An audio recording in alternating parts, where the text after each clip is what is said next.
Hello, I'm Rachel, and today we're going to talk about why you don't want to chase after your prospects and what to do instead, and also how to create a month's worth of content within 4 hours, like 4 hours of your day only.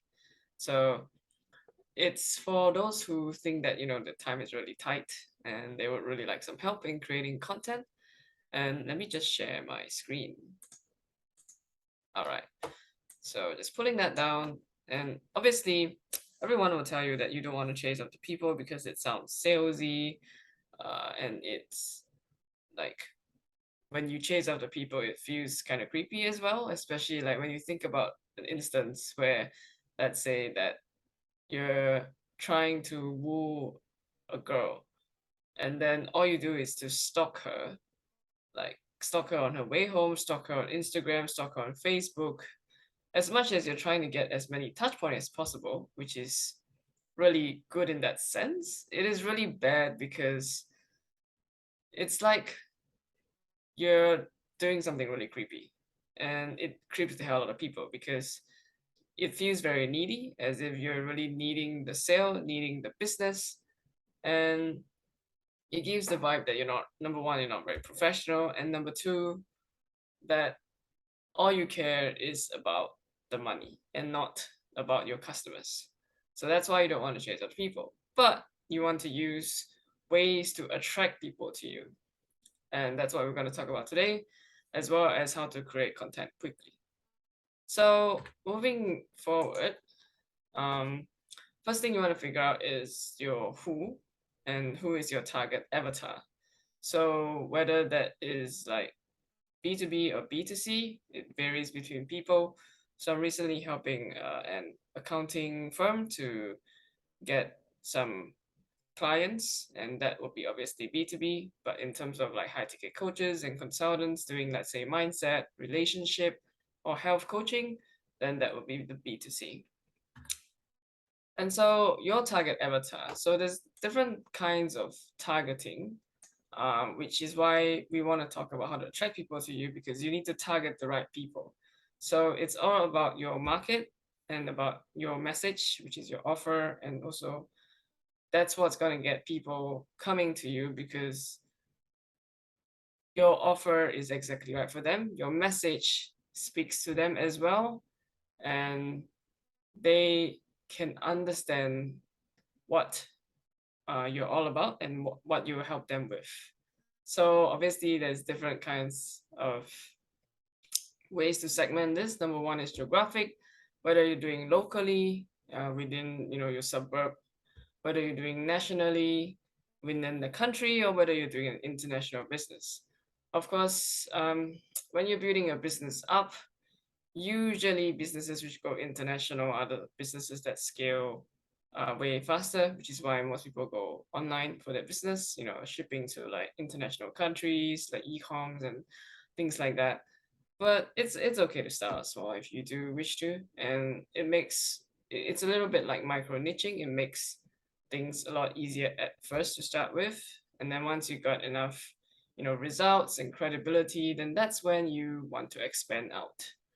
The second thing is demographics, especially in B2C, where you got the gender, you got the age, you got ethnicity, you got religion, education, occupation, income, and family structure, depending on what your offer is about. So, for example, we are helping um, busy young CEOs aged between 25 to 35 find their soulmate. And then so you've got males, you've got ages 25 to 35, depending on where your target is. Maybe you're targeting in Asian countries, so that would be like ethnicity. Maybe you are like I know there's a Christian networking site as well. So of course there's Tinder, there's Bumble as like uh, online dating or on app dating kind of thing. But there's also other options where they do focus a bit more on religion, especially because some religions prefer you to marry someone of the same religion.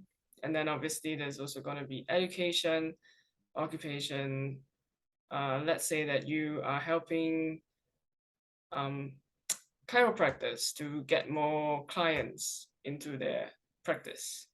And so you want to target chiropractors as the occupation. And then finally, we've also got psychographic, which is the why. And I believe that's one of the most important, because through digging down deeper past the demographics, that's where you start getting into human psychology, and that's where you start getting into why people should buy from you instead of your competitors, and why should they sort of experience the change that you're about to give them, whether that's helping them earn more money, save time, find a new relationship, whatever the case is.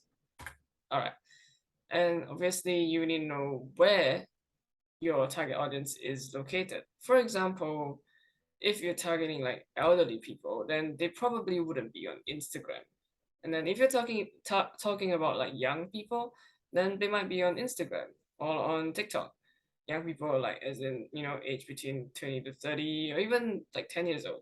I think it's pretty there's quite a few kids who, get into these pretty early as well. And then, you've got YouTube and the different ads for the different sites. And LinkedIn is obviously for a bit like a kind of business resume, so more B2B for LinkedIn. And you need to know where these people hang out, basically. And then afterwards, you got the psychographics, which addresses a bit more on like the habits, the hobbies, and the values. I would focus a little bit more on values because people, it's not necessarily that they like that person, therefore they want to work with them, but it's more about the results as well. The only thing is people value people who are a little bit like them. So if you are someone that values freedom and your client also values freedom, or I mean your prospect also values freedom, then by writing your content to be around the message of freedom, that's gonna make people relate to your content a bit more and therefore more inclined to look you up, check you out, and afterwards probably buy from you. And you could put values as, let's say, loyalty, or let's say helping the good guys win because you've done enough of helping the bad guys win and things like that. So it's a little bit like your backstory. It's a little bit like what your values are, whether that's like, doing your best in every um, project, whether that's being punctual, different kinds of things that you could just use as content. And so there's a few deeper questions that you could think about. So the first few questions are like, what keeps them awake at night? Staring at the ceiling unable to fall asleep as it relates to your product or service. Say, for example, you're selling like a weight loss kind of program, whether that's like nutritional or physical education, doesn't really matter. The idea is what keeps them awake at night. It's not about eating good food. It's not about exercising more. That's not what they think about. They think about like, for example, for moms and dads. So how can I have more time to accompany my kids and have more energy to play with them? Essentially about longevity, about their general health, but they focus a little bit more on the time spent with others. So what are they frustrated about? What is causing them pain right now as it relates to your product or service? Because you want to market a little bit more to like a bleeding neck. And if people think that it's an issue right now, then they're more likely to act right now. If they don't think it's an issue right now, then they'll probably not act right now. And the idea behind this is maybe it's not all the time that it's an issue right now, but when you market, you want to educate them on the issues. Maybe they don't even know it's an issue. So there's different kinds of market awareness, which I can deep dive in another video. And then what is the single biggest problem that you can solve for them? Because you need to know, obviously, with clarity, like what you can solve, whether that is, building up their confidence so that they can approach the girl or guy of their dreams. And what do they secretly, privately desire the most?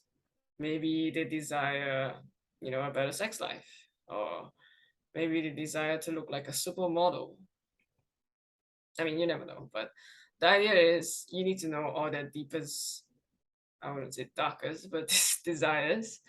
And then after that, these are the questions that you can all write about. So the next few questions are like, what are their hopes and dreams? So you need to know, obviously, the future endpoint, and you need to know their current pains.